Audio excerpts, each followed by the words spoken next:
만성병 중에서 고혈압, 이상지질혈증보다 더 무서운 질병이 바로 당뇨이다. 당뇨약은 먹어도 완치가 어려울 뿐더러 합병증이 따라오기 때문이다. 내과 의사로부터 처방받는 당뇨약은 점점 가짓수가 늘어나기 마련이다. 한두 알로 시작했던 당뇨약이 몇 년 후 3-4가지로 늘어나는 사람은 아주 흔하게 볼 수 있다. 게다가 진통제와 더불어 당뇨합병증을 줄여주는 알파 리포익산과 찌릿한 신경증 치료제까지 포함되면 그야말로 한 주먹이 된다. 비만과 당뇨는 동전의 양면처럼 같이 생기는 경향이 있다. 비만은 인슐린 저항성을 유발하고 인슐린 저항성은 당뇨병을 부른다. 끈끈한 당 독소가 온몸에 돌아다니면서 조직을 망가뜨리고 특히 눈이나 신경, 신사구체에 타격을 주므로 말기 당뇨 환자는 투석하게 될까 봐서 조바심이 난다. 비만과 당뇨는 표현이 다를 뿐 같은 질병이고 콩팥까지 망가지는 경우가 허다하다. 현대인은 패스트푸드와 달콤한 식품 첨가물로 건강을 위협받고 있다. 고령화 시대의 건강 장수를 누리려면 비만과 당뇨병을 반드시 잡아야 한다. 그래야 콩팥병으로 이어지지 않는다. 게다가 암세포는 달콤하고 탄수화물이 많은 식사를 할 때 더욱 활개를 치게 된다. 당 독소를 멀리해야 암과도 멀어진다. 식사 조절과 당뇨병 조절 또 콩팥병은 결코 만만한 문제가 아니다. 하지만 날로 인간의 수명이 늘어가고 있는 지금 하루라도 빨리 비만과 당뇨병이 왜 생기는지 이해하여서 생활 습관을 개선하고 식습관을 교정해야 한다. 이렇게 해야 투석이라는 고통을 겪지 않아도 될 것이다. 오늘 소개해드릴 책은 비만, 당뇨, 콩밥병 악순환 고리를 끈타입니다. 소식하면 기대 수명이 늘어나는 이유. 과거에는 먹을 것이 부족해서 굶어 죽는 사람이 많았고 영양실조에 걸리는 경우도 많았습니다. 근데 급격한 경제 성장을 이룬 대한민국에서는 이제 굶어 죽는 사람은 찾아보기 힘들고 오히려 너무 많이 먹어서 문제가 됩니다. 거기다가 기술 문명 발달로 인해 육체 노동은 점점 줄어들고 있습니다. 결과적으로 과잉의 에너지를 다 소모하지 못하므로 이것이 신체에 쌓여서 독으로 작용하고 대사증후군을 일으킵니다. 잘 먹는 모습을 보여주는 먹는 방송이 무척 재미가 있는데요. 보통 사람의 10배 이상의 음식을 먹어 치우는 방송들이 한동안 인기를 끌었습니다. 사람들은 대리만족을 느끼면서 멍하니 그런 방송을 많이 보았던 것 같습니다. 사실 지나치게 많이 먹는 사람들은 인기는 생기지만 건강에는 무척 문제가 많을 겁니다. 위장이 망가질 것이고 여러 가지 대사증후군이 따라오는 것은 불보듯 뻔한 일입니다. 그런데 요즘에는 소식하는 프로그램도 많아졌습니다. 소식해서 건강을 찾자는 내용의 책이나 유튜브도 무척 인기가 많은 것 같습니다. 온종일 밖에서 일하던 스트레스를 음식으로 풀기도 하고 이른바 불타는 금요일이나 주말에 3, 3, 5 모여서 고기를 구워서 먹는다든지 해서 외식, 회식하는 사람들도 늘어난 듯합니다. 코로나도 주춤해졌으니 어쩌면 이렇게 먹고 싶은 것 맘껏 먹고 마시며 좋아하는 사람들과 어울리는 것이 인생을 살아가는 행복이기도 하지요. 하지만 그 후폭풍은 크다고 할 수 있는데요. 야식 후 소화되지 못한 음식물 때문에 밤새도록 위장은 쉬지 못합니다. 다음날 일어나도 몸이 천근만근이고 찌뿌둥하지요. 후회하면서도 이러한 생활 습관이 자꾸 반복되는 경향이 있습니다. 또 단백질 섭취를 충분히 섭취해야 힘이 날 것 같아서 육식을 즐겨 먹는 사람도 많지요. 손쉽게 배달시켜 먹는 치킨, 우리나라 사람들이 좋아하는 삼겹살, 목살 등등. 게다가 장어구이도 보양 음식이라고 하여서 즐겨 먹는 사람도 많습니다. 또 회에다가 소주를 먹는다든지 해서 수도 없이 먹음직한 음식들이 우리의 눈과 혀를 유혹합니다. 이런 식생활 문화 덕분에 우리나라 사람들의 대사 증후군은 날로 늘어나고 과체중인 사람도 많습니다. 식사 후 식곤증에 시달리는 사람도 많은데요. 많은 양의 음식을 소화하느라 소화효소가 위장으로 총집결해야 하고 또 소화효소가 부족한 사람은 몸 안의 대사를 위해서 존재하는 대사효소까지 끌어당겨서 소화효소로 사용하게 되므로 식사 후 얼마 안 가서 급격한 피로감과 졸음이 몰려오게 되지요. 제가 최근 소화효소의 분비 기능이 좀 떨어진 듯하여서 탄수화물 양을 좀 줄여보았습니다. 평소에 먹던 밥의 양을 2분의 1 정도를 덜 먹는 것이지요. 그랬더니 식곤증이 와도 금방 지나가고 훨씬 덜 피로하다는 느낌이 들더라고요. 특히 온종일 일하려면 밥을 좀 든든히 먹는 게 좋을 것으로 생각해서 열심히 아침밥을 먹고서 출근하였는데요. 먹은 것을 소화하느라 출근 중 운전할 때 자꾸 졸음이 왔습니다. 그래서 졸음 방지를 위해서 커피까지 식후에 한 잔 챙겨 마시고 출근하게 되었습니다. 사실 식후에 커피를 바로 마시면 밥 속의 철분 등 영양소 흡수를 방해하므로 이런 습관은 굉장히 안 좋은 것입니다. 그런데 커피를 마시고 운전하는데도 졸음이 몰려왔습니다. 게다가 식후에 먹은 커피는 위장장애도 일으키더라고요. 전에는 저녁 회식에 아무리 많이 먹어도 아침에는 거뜬하게 소화되어서 큰 불편 없이 지냈답니다. 그래서 나이가 들면 소화효소가 줄어간다는 사실을 실감하였습니다. 사구책으로 밥 먹는 양을 줄이고 나니 운전하여도 별로 졸음이 안 오더라고요. 그리고 그 전날의 저녁 식사를 오후 5시경 밥 대신 감자나 고구마 2개 쪄놓은 것을 김치와 약간 먹고서 이후 과일 한두 쪽 먹거나 아예 안 먹는 방식으로 했으므로 일찌감치 소화된 후 잠자리에 든 것입니다. 그리고 위장에 불편한 라면, 국수, 빵, 떡 등의 음식을 자제하였습니다. 결과적으로 밤새 충분히 소화된 상태에서 운동까지 하고 나서 아침을 먹고 거기다 밥양도 줄이니 아침에 먹은 식사가 무리 없이 소화됩니다. 또 전에는 일하다가 피곤하면 오후에 커피를 한 잔 더 추가로 마시기도 했는데요. 요즘에는 가능하면 오전에 커피 한 잔 정도만 마시는 습관을 들이고 있습니다. 커피는 저에게 잘 안 맞는 음식인데요. 커피는 수분을 지나치게 배출시키니 체액을 더 줄이고 몸을 건조하게 만드니 제 몸에는 마이너스가 됩니다.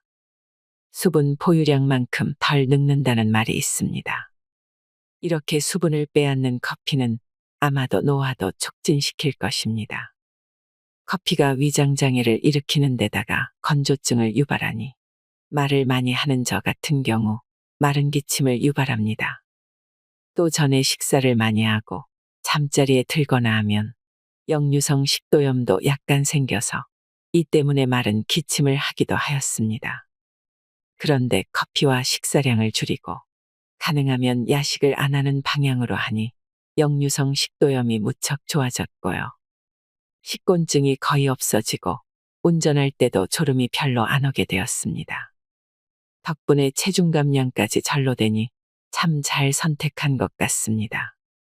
가을에 건강검진을 했더니 전에는 약간 높게 올라갔던 중성지방 수치와 총콜레스테롤 수치가 모두 정상치로 회복이 되었습니다.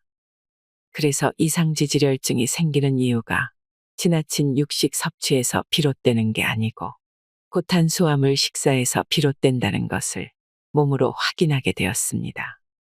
때로 저녁 공복감에 어쩐지 허전해서 집에 와서 뭔가를 더 먹을까 하는 유혹도 생기지만 조금 더 먹은 날에는 여지없이 속이 불편하고 피곤해집니다. 오히려 꼬르륵 소리 나는 공복감을 즐기게 됩니다. 이렇게 꼬르륵 소리가 날 때 위장관 내에 남아있던 음식물 찌꺼기가 다 아래쪽으로 내려가면서 노폐물이 처리되니 공복 상태를 유지하는 것은 우리 몸에 굉장히 유익한 것입니다. 저녁 시간에 12시간 정도의 간헐적 단식을 시행해보면 여러 가지가 좋아지는 것을 얼마 안 가서 몸으로 체득하게 되니 이 글을 읽는 독자분들도 따라서 해보시기를 바랍니다. 각 사람의 수명이 그 사람이 보유하고 있는 효소의 양과 밀접한 관계가 있다고 합니다. 효소가 부족하면 그만큼 수명이 단축된다고 할 수 있습니다. 소식하면 소화효소와 대사효소를 절약하게 되므로 당연히 수명이 늘어날 것입니다. 게다가 소식하면 에너지 대사가 잘 되고 항노화는 덤으로 받게 됩니다. 반대로 과식하면 텔로미어가 짧아질 수 있습니다. 텔로미어는 DNA가 함부로 풀려서 손상되는 것을 방지하는 기능이 있습니다. 운동화 끈의 끝부분에 매듭이 없다면 금방 너덜너덜해지듯 유전자의 끝부분이 손상되는 것입니다. 세포 분열을 거듭할수록 노화가 진행될수록 텔로미어가 짧아지지만 비만도 과다한 활성산소에 노출되게 하므로 노화와 질병의 지름길로 가는 것입니다. 빨리 먹으면 살이 찌는 이유. 식사하면 약 40%는 포도당을 만들어서 쓰고 약 60%는 간과 근육에 글리코겐 형태로 저장해 놨다가 공복 시에 꺼내 쓰게 됩니다. 간에 저장된 글리코겐은 혈당 유지에 필요합니다. 식사 후 약 3시간이 지나면 섭취한 음식을 통해서 만들어진 40%의 포도당을 다 쓰게 됩니다. 그 다음 간에 저장된 약 100g의 글리코겐을 분해하여서 에너지로 사용합니다.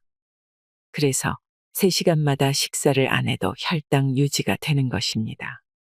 근육 속에 저장된 글리코겐은 주로 근육을 움직일 때 사용하고 간과 근육 속에 글리코겐을 다 저장한 후 그 이상 먹은 음식은 지방으로 저장하게 됩니다. 움직일 정도만 먹으면 딱 좋을 텐데요. 사람들은 식사 후에 달콤한 과일도 먹고 식사와 식사의 중간에 빵이나 떡, 과자, 주스 등을 또 먹기 때문에 살이 찌는 것입니다. 간에 저장된 글리코겐은 약 12시간 정도 식사를 안 해도 혈당을 유지해 줍니다. 만약 저녁 7시에 식사를 하고 다음날 아침 7시에 식사를 하면 12시간 동안 간헐적 단식을 하는 셈인데요. 그 시간에 간에서 글리코겐을 분해해서 포도당으로 만들어 쓰게 됩니다. 가능하면 야간에 식사하지 않아야 위장도 쉬고 췌장도 쉬게 되므로 진정한 휴식을 취할 수 있습니다. 만약 늦은 저녁까지 뭔가를 자꾸 먹는다면 위장관은 밤에도 계속 일을 하므로 아침이 되면 무척 피곤함을 느끼게 되고 속도 더부룩하고 아침밥 맛이 없을 것입니다. 무거운 몸과 마음으로 하루를 시작하니 활기찬 아침을 열 수 없게 됩니다. 야식만 끊어도 비만이 예방되고 위장 기능이 좋아지며 피로가 없어집니다.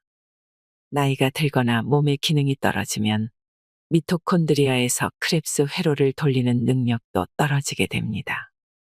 특히 당뇨 환자는 미토콘드리아의 기능이 저하됩니다. 미토콘드리아는 세포 내에서 에너지를 만들어내는 발전소라고 할 수 있는데요. 미토콘드리아의 숫자가 적은 사람은 같은 양의 식사를 해도 에너지를 덜 만들게 되니 기운이 없을 것이고 또 노후화된 공장에서 그을림이 많이 생기듯 몸에서는 활성산소가 많이 배출되므로 여기저기 쑤시고 아프게 될 것입니다. 그런데 만약 당지수가 아주 높은 음식을 먹으면 어떤 일이 벌어지냐면 당이 너무 빠르게 흡수되어서 글리코겐으로 저장할 새도 없이 바로 해당 과정으로 진행이 되고 크렙스 회로로 가서 에너지를 만들게 됩니다. 그래서 당지수가 높은 음식을 좋아하면 근육이나 간의 글리코겐으로 저장이 잘 안 되고 먹은 음식은 바로 뜨거운 크렙스 회로로 들어가서 타버리는 것입니다. 이렇게 빨리 에너지 회로가 돌아가다 보면 지방산으로 저장되는 것이랍니다. 그러니 당지수 높은 빵, 케이크, 콜라, 주스 등을 먹으면 지방으로 변해서 살이 빨리 찌게 될 것입니다. 그뿐만 아니고 글리코겐으로 저장을 잘못하니 먹은 지 3시간 정도 지나면 또 허기가 진다는 게 문제입니다. 그리고 너무 빨리 먹으면 포만감을 주는 렙틴 호르몬이 작동하기도 전에 많이 먹어버리게 되니 식사 조절도 잘 안 됩니다. 반대로 잡곡밥, 국, 나물, 달걀 등 당지수가 낮은 음식을 천천히 씹어서 먹는다면 포만감을 주는 렙틴 호르몬이 나와서 배부르다고 느끼니 많이 안 먹게 되고 지방으로 저장도 덜 될 것입니다.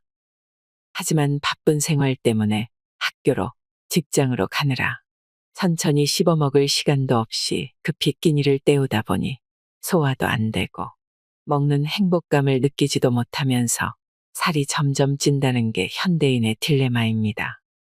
밀가루 음식을 많이 먹으면 살이 찌는 이유.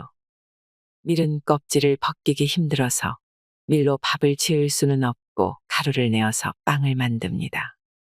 밀과 쌀은 탄수화물 이외에도 단백질도 함유되어 있습니다.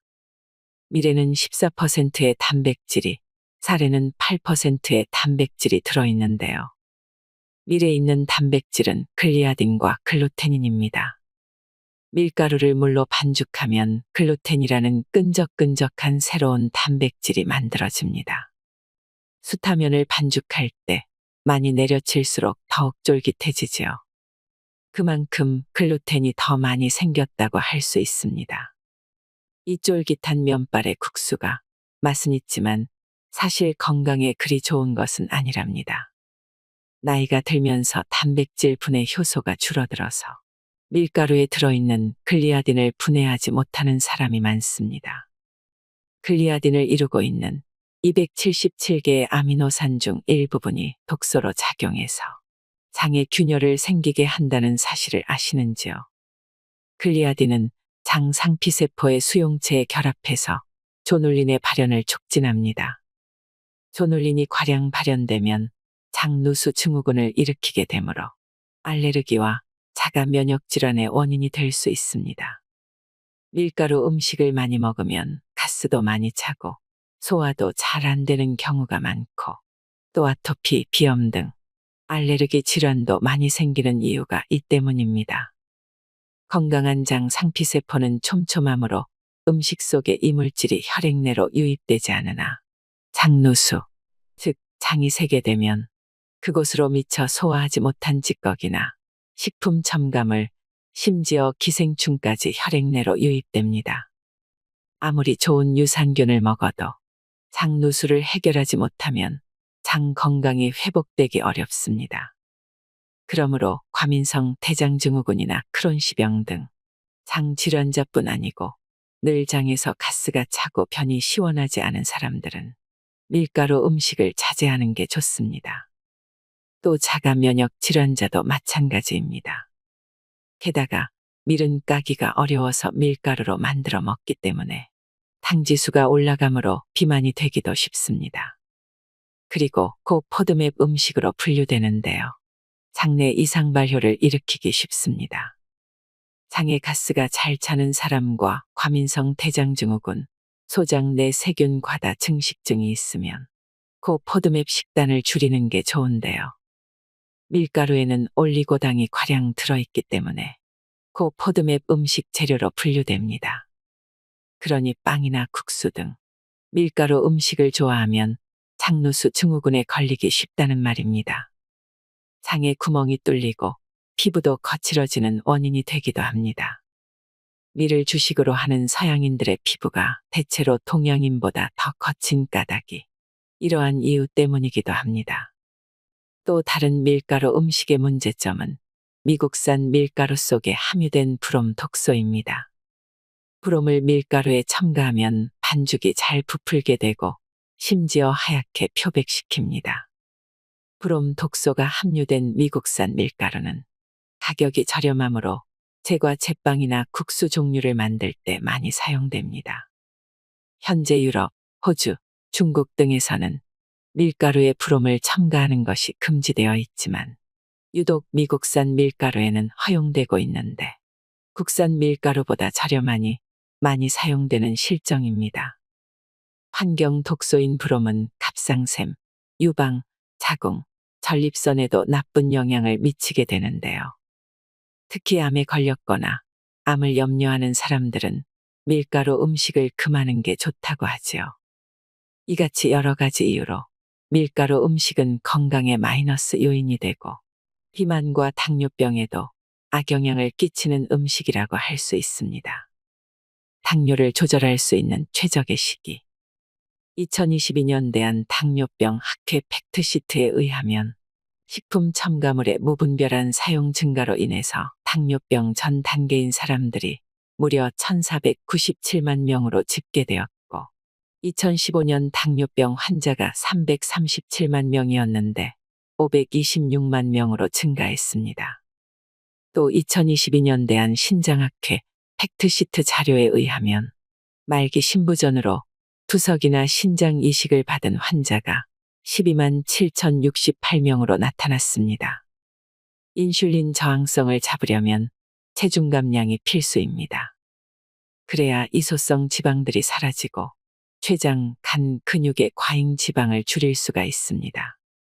사람에 따라 다르지만 인슐린 저항성 단계, 반당뇨 상태에 있는 기간은 약 10년 정도라고 합니다. 반당뇨 상태인 10년 동안이 건강을 회복할 수 있는 마지막 기회라고 할 수 있습니다. 이 시기를 놓치면 아쉽게도 약 없이는 당뇨를 조절하기 어려울 것입니다. 이 기간에 다행히도 체중 감량에 성공한다면 정상 혈당으로 회복될 수 있고 췌장의 기능도 손상 없이 회복될 것입니다. 당뇨가 시작되기 전에는 공복 혈당이 서서히 올라가는 것이 정상입니다. 그러다가 당뇨 전 단계가 되면 식후 혈당이 갑자기 상승하기 시작하고 당뇨병이 시작된 이후에도 꾸준히 상승합니다. 인슐린 레벨은 당뇨 전 단계에서 급상승하다가 당뇨 개시 이후에 점점 내려갑니다. 췌장 베타세포의 인슐린 분비 능력과 소장의 인크레틴 분비 능력은 서서히 저하됩니다. 즉, 인슐린 저항 상태로 가는 것이지요. 췌장의 기능이 서서히 망가지고 있다는 증거입니다.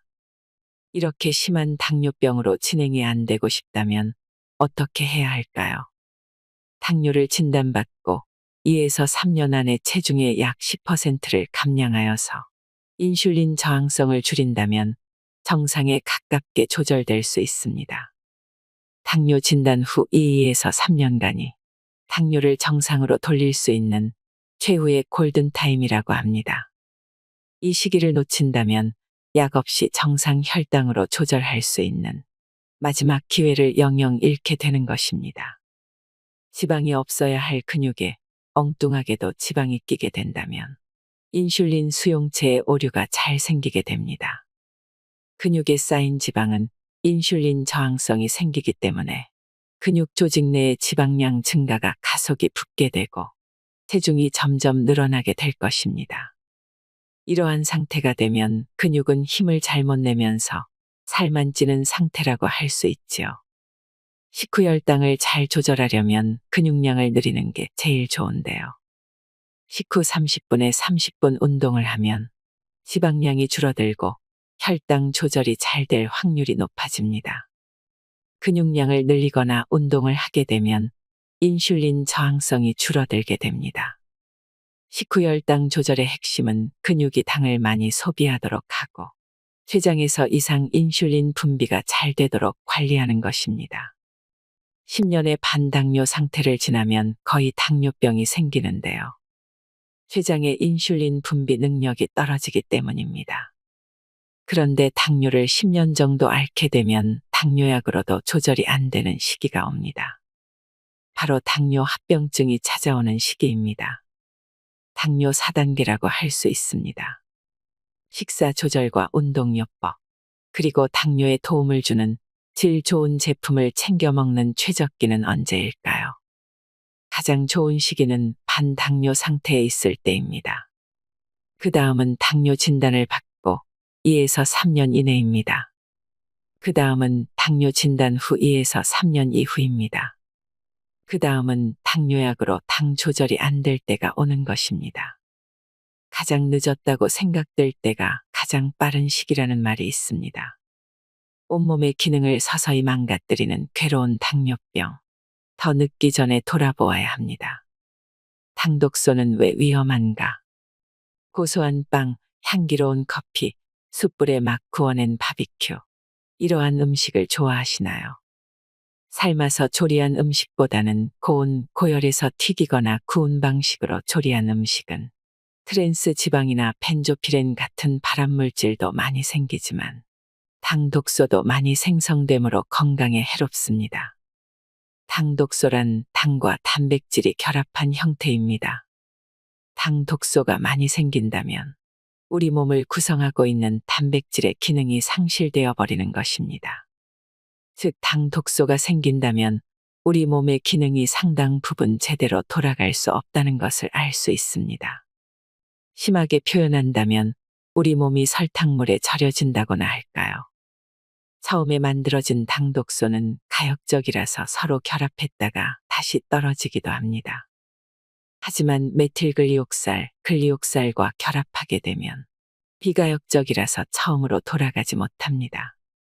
마치 계란 프라이를 하게 되면 달걀 흰자위가 다시 처음 상태인 액체 상태로 돌아가지 못하는 것과 같습니다. 이것을 비가역적인 결합이라고 합니다. 글리옥살, 메틸글리옥살은 크기가 작은 형태의 당독소로서 온몸을 돌아다니면서 효소, 호르몬, 조직들과 결합해서 기능을 무력화시켜 버립니다. 당독소는 최종적으로 최종 당화산물을 형성하게 되므로 세포의 기능을 상실하게 만드는데요. 세포 조직을 딱딱하게 굳게 하며 염증을 유발합니다. 그리고 산화적 스트레스를 유발하여 모든 조직의 노화를 가져옵니다. 만약 당독소가 뇌에 생긴다면 기억력을 감퇴시키고 치매를 앞당길 수 있습니다. 신장, 귀, 신경세포, 콜라겐, 안구 조직들은 당독소에 아주 민감한 반응을 합니다. 이런 조직들은 워낙 정교하게 만들어져 있기에 작은 당독소라도 들러붙는다면 그 기능이 굉장히 타격을 받게 되는 것입니다. 물론 혈액에도 당독소가 생긴다면 혈액 본연의 임무인 산소 공급을 제대로 못하게 되니 몸의 기능이 많이 떨어질 것입니다. 일종의 산소 부족 상태가 되는 것입니다. 당화혈색소가 6에서 7에서 8로 올라가고 9에서 10까지 올라간다면 혈액의 약 10%가 당화된 것이므로 산소 공급 능력이 정상인의 10%가량 떨어지게 될 것입니다. 이런 점을 생각해 보면 당뇨가 심한 사람의 몸이 안 좋을 수밖에 없다는 것을 쉽게 짐작할 수 있습니다. 만병의 근원이 어쩌면 당독소로부터 비롯된다고 생각될 정도입니다. 가능하면 굽고 튀긴 음식보다는 삶고 찐 음식을 먹는 게 좋을 것이고 너무 달거나 자극적인 맛을 추구하지 말고 자연 그대로의 맛을 즐기는 게 좋습니다. 나이가 들수록 당독소가 생길 확률이 높은데요. 끈끈한 당독소가 서서히 우리 몸을 당화시켜서 노화와 질병을 유발하게 되는 것입니다. 당독소의 마수가 서서히 우리 몸에 뻗치면 나중에는 그 소나기를 벗어나기 어렵다는 말입니다. 당독소는 인체 내로 들어가서 염증을 만들고 산화적 스트레스를 유발하여서 신체의 손상을 일으킵니다. 당독소가 체내에 축적되면 뇌는 알츠하이머에 노출되고 심장 혈관이 막히기 쉽고 관절은 닳아서 염증이 생기기 쉬워집니다. 폐는 섬유화될 수 있고 간에는 지방이 차서 해독 능력이 떨어지게 됩니다. 신장은 필터 역할을 하는 능력이 점점 떨어지게 됩니다. 이같이 만성 대사성 질환 중에서 당뇨병이 가장 위험하고도 다루기 어려운 질병이라고 할 수 있겠죠. 당 독소를 억제하는 데 가장 효과적인 천연물은 폴리페놀, 커큐민, 레스베라트롤, 카테킨, 제니스테인, 루테인 등이 있는데요. 커큐민은 당 독소를 배출시키는 탁월한 물질이라고 알려져 있습니다. 스트레스를 받으면 왜 혈당이 올라갈까? 드라마를 보면 뭔가 충격을 받은 회장님이 목 뒤쪽을 움켜잡으면서 아이고 머리야 하면서 쓰러지는 장면이 자주 등장합니다. 스트레스에 의해서 교감신경이 흥분되면 심장을 수축시켜 혈압이 올라가게 됩니다. 혈당이 오르는 것도 교감신경의 과항진과 관련이 있습니다. 체중이 좀 나가더라도 스트레스를 많이 안 받는 사람은 교감신경이 흥분 상태로 지속하지 않기에 혈당이 높아지지는 않습니다. 스트레스를 받아서 교감신경이 과항진되면 폐혈관은 이완되고 위장관은 소화 기능이 떨어지고 방광은 이완되고 자궁은 수축합니다. 그리고 간에서는 포도당 방출량을 증가시킵니다. 스트레스에 대응하기 위해서 숨을 크게 들이쉬려면 폐가 이완되어야 하고 온몸에 혈액을 공급하기 위해서 심장이 펌프질을 잘하려면 심장혈관을 수축시켜서 맥박수를 높여야 할 것입니다. 먹는 건 급할 때는 참아야 하니 소화 기능은 떨어질 것이고 소변도 참아야 하니 방광 근육은 이완되어서 더 많은 소변을 담아야 하고 성기능은 위급 상황이니 억제해야 하므로 자궁은 수축할 것입니다. 스트레스 상황에서는 당 분해가 촉진됩니다. 우리 몸은 위기 상황에서 살아남기 위해서 가장 적합한 반응을 합니다. 스트레스를 안 받아야 혈당을 낮출 수가 있습니다. 스트레스가 당뇨병의 최대 원인 중 하나라고 할 수 있습니다. 암에 걸린 분들이 왜 자신이 암에 걸렸는가 되돌아보면 나 자신을 챙기기보다 가족이나 타인을 위해서 애를 쓰다 보니 자신을 소홀하게 관리한 면이 많았다고 합니다. 신경 쓰고 악을 쓴다고 문제가 해결되지는 않는 것 같습니다. 더군다나 원인이 상대방에게 있는 경우 아무리 가까운 가족일지라도 내 맘대로 되지는 않습니다. 건강해지려면 적당한 선에서 포기하고 만족하는 태도가 필요한 것 같습니다. 당뇨에 도움을 주는 영양소. 약국에서 당뇨약 처방전대로 조제하다 보면 당뇨약이 점점 늘어나는 사람이 많습니다. 줄어드는 경우는 드물지요. 현대의학으로 처방되는 당뇨약이 당뇨의 근본적인 해결책이 못 된다는 반증이기도 합니다. 진정으로 당뇨병을 다스리려면 첫 번째로 인슐린 저항성을 개선해야 하고 두 번째로 합병증을 예방해야 합니다. 하지만 현대의학적으로 치료하는 당뇨약은 이 두 가지의 문제를 해결해 주지는 않는 것 같습니다. 사실 전문약으로 분류되어서 처방받는 약들은 췌장에서 인슐린 분비가 잘 안 되어서 당뇨가 왔다고 판단하여 인슐린 분비 쪽으로 약을 만들어서 복용하는 경우가 많습니다. 하지만 당뇨병이 생긴 원인을 따져본다면 인슐린 때문이라기보다 인슐린을 받아들이는 수용체가 고장나서 혈당이 높아지는 것입니다. 순간적으로 당뇨 수치만 조절해주는 일반요법 말고 근본적인 당뇨 해결책을 영양소 요법으로 풀어나가 봅시다. 인슐린 저항성을 해결하는 방법. 만약 먹어도 배가 고프다면 근육세포에 인슐린 저항성이 생긴 것입니다. 분명히 탄수화물을 먹었는데 근육의 인슐린 수용체에서 인슐린을 저항하여서 세포 내로 포도당을 안 들여보내주므로 근육에서는 여전히 에너지를 못 만들게 되어서 배가 고프다고 느끼는 것입니다. 평소에 인슐린 저항성을 예방하는 생활 방법은 식후에 눕거나 앉아있지 말고 단 5분간이라도 걷는 습관을 들인다면 근육에 자극을 주어서 인슐린 저항성을 예방하는 데 도움이 됩니다. 허벅지 근육이 통장 잔액보다 더 중요합니다.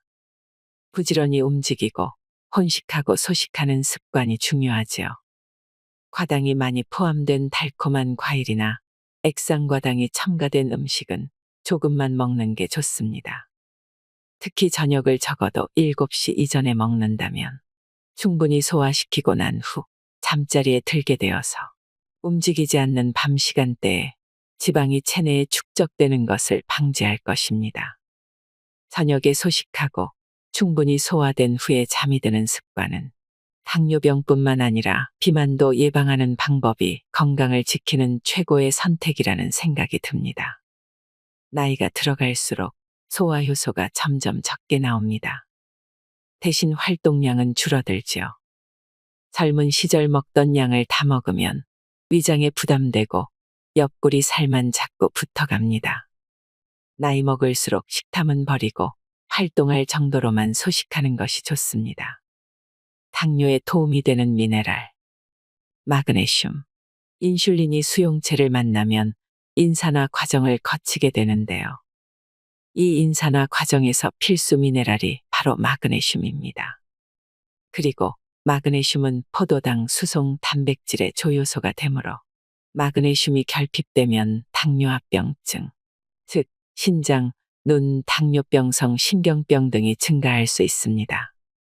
거기다 마그네슘은 췌장의 베타세포에서 인슐린 분비 기능에 관여하며 마그네슘 부족은 베타세포를 위축시킵니다. 더군다나 당뇨 환자는 소변으로 마그네슘이 자꾸 빠져나가니 마그네슘을 보충할 필요가 있습니다. 그럼 당뇨 환자가 꼭 먹어줘야 하는 미네랄 중 한 가지가 크롬입니다. 아무 크롬이나 먹는 것이 아니라 GTF 크롬을 먹어줘야 합니다. 인슐린이 수용체에 결합할 때 크롬이 있어야 인슐린 수용체에 결합된 신호전달 단백질을 충분히 활성화할 수 있습니다. 크롬이 없는 경우보다 8배나 더 활성화된다고 합니다. 크롬의 또 다른 기능으로는 지질대사와 단백질 대사에도 영향을 주므로 LDL 콜레스테롤을 낮추고 HDL 콜레스테롤을 높이며 단백 합성을 하여서 근육량을 늘리는 작용도 있습니다. 크롬의 농도가 40대 초반부터 감소되고 단 음식이 유난히 당긴다면 크롬 결핍을 생각해 볼 수 있습니다. 셀레늄, 당뇨 조절 미네랄 중 셀레늄도 필수라고 할 수 있는데요. 셀레늄은 대사 과정에서 생기는 활성산소를 중화하여서 질병을 예방하고 췌장을 보호하는 데 도움이 될 것입니다. 셀레늄은 갑상샘에도 꼭 필요한 항산화제입니다. 갑상샘은 과산화수소를 촉매제로 쓰는데요.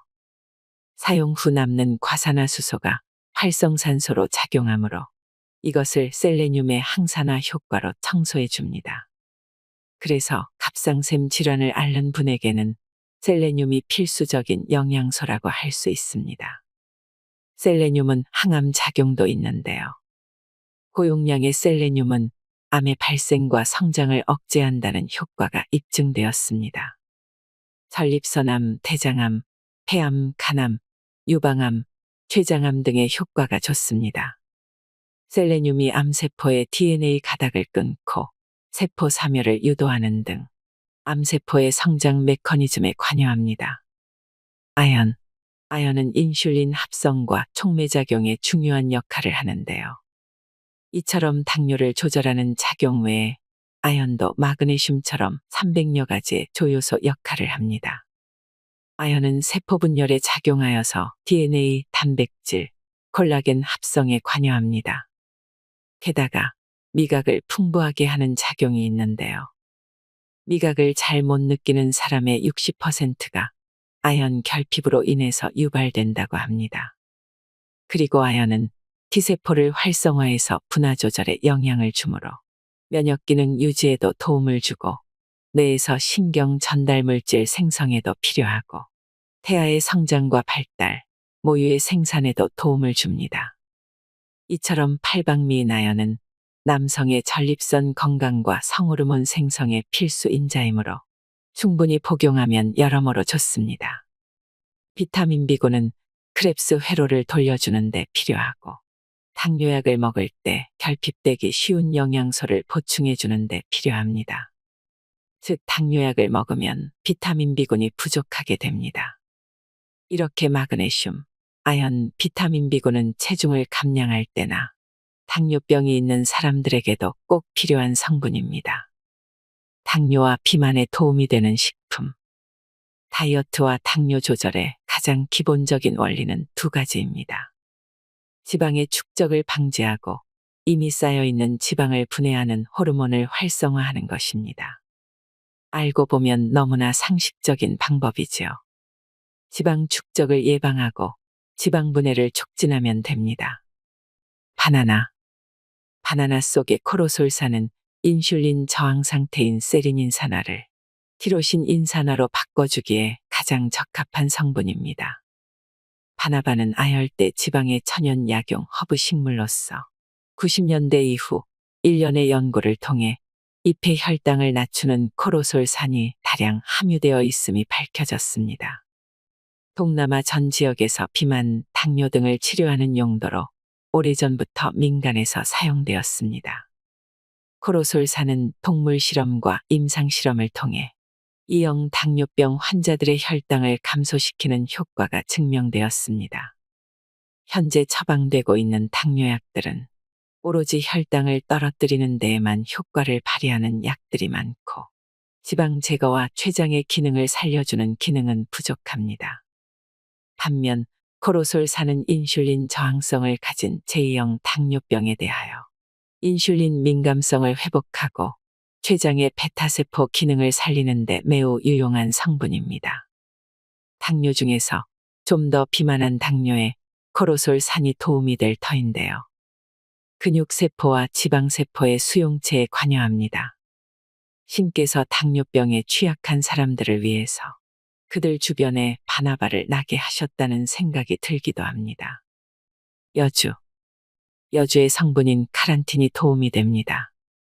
여주 속의 카란틴은 췌장의 베타세포 숫자를 증가시키는 데 도움을 줍니다. 당뇨병이 생기면 나중에 췌장의 베타세포가 고갈됩니다. 췌장에서 인슐린 분비 기능이 떨어지기 때문에 췌장이 한번 망가지면 다시 회복이 안 된다고 생각하는 사람이 많지만 완전히 망가지기 전에는 어느 정도 회복이 가능합니다. 여주 속의 카란틴은 췌장의 기능을 부활시키는 데 도움이 되는데요. 여주는 생김새도 췌장과 비슷하게 생겼습니다. 췌장에서 인슐린 분비가 원활하지 못한 당뇨병에는 여주를 먹으면 된다고 힌트를 넣어 놓은 듯합니다. 하지만 그냥 여주를 달여서 먹기보다는 여주 속의 카란틴 성분만을 고함량 추출한 제제들이 더욱 당뇨와 비만에 효과적일 것입니다. 요즘은 천연물 그대로 달여서 먹는 시대가 아니고 고순도 고함량 천연물 추출 시대입니다. 가르시니아 속에 들어있는 HCA. 세포 속으로 포도당이 많이 들어오면 이것이 바로 지방으로 저장되는 것은 아닙니다. 포도당이 구연산으로 바뀌어서 구연산이 지방으로 전환이 되는 것입니다. 이것을 억제하는 것은 가르시니아 캄보지아. 그 속에 들어있는 HCA 성분은 지방을 저장하는 효소의 활성을 낮추어 줍니다. 가르시니아 캄보지아가 다이어트 제품으로 많이 활용되는 이유입니다. 하지만 간 기능이 떨어진 사람들은 이 성분을 고함량 먹으면 간장애가 따라올 수 있으므로 조심해야 합니다. 마그네슘. 살 빼는 효소는 호르몬 민감성 리파제입니다. 지방이 잘 용출되려면 HSL이 활성화가 되어야만 합니다. 이 HSL을 활성화하는 것은 글루카곤입니다. 글루카곤이 잘 작동하기 위해서는 이러한 펩타이드 계통의 호르몬을 활성화해야 하는데요. 마그네슘이 조효소로 사용됩니다. 그런데 비만한 사람이나 당뇨 환자들의 경우에 마그네슘의 결핍이 심한 사람이 많습니다. 비만한 사람들은 글루카곤이 나와도 HSL이 활성화가 잘 안 되는 사람들이라고 할 수 있습니다. 아무리 호르몬을 자극해도 세포 내에 마그네슘이 부족하니 활성화가 잘 안 되는 것이지요. 이같이 마그네슘이 다이어트를 하는데 중요한 요건이라고 할 수 있습니다. 커큐민. 당 독소를 예방하는 최고의 물질이 커큐민이라고 할 수 있습니다. 나노 커큐민은 당뇨 수치를 낮추고 알도스 환원 요소를 억제하여서 폴리올 대사계로 가지 않게 하므로 당뇨 합병증 예방에도 무척 도움을 줍니다. 피로 해소와 눈 건강, 수면의 질 개선 등 여러 가지로 유익한 점이 많은 나노 커큐민은 제가 꾸준히 복용하는 성분입니다. 실리마린. 만약 공복 혈당이 잘 안 내려가서 고민 중이라면 지방간을 의심해 볼 필요가 있습니다. 스트레스를 받게 되면 간에 저장된 당분의 형태인 글리코겐을 글루코스로 분해하여 버립니다.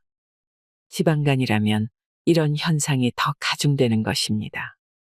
이런 경우에는 당뇨 조절을 위하여 실리마린, 콜린, 메티오닌 같이 간의 일상대사와 이상대사를 활성화하여서 지방간을 줄여주는 성분들을 챙겨 먹는다면 도움이 될 수 있습니다. 인슐린 저항성을 해결하는 영양소의 원리. 바나바의 코로솔산은 근육과 지방의 세포가 포도당을 잘 받아들이도록 인슐린 저항성을 개선한다. 여주의 카란틴은 췌장 베타세포의 기능을 살려주는 것이다. 가르시니아의 HCA 성분과 마그네슘을 합친다면 비만, 당뇨에 대해 완성되는 것이다.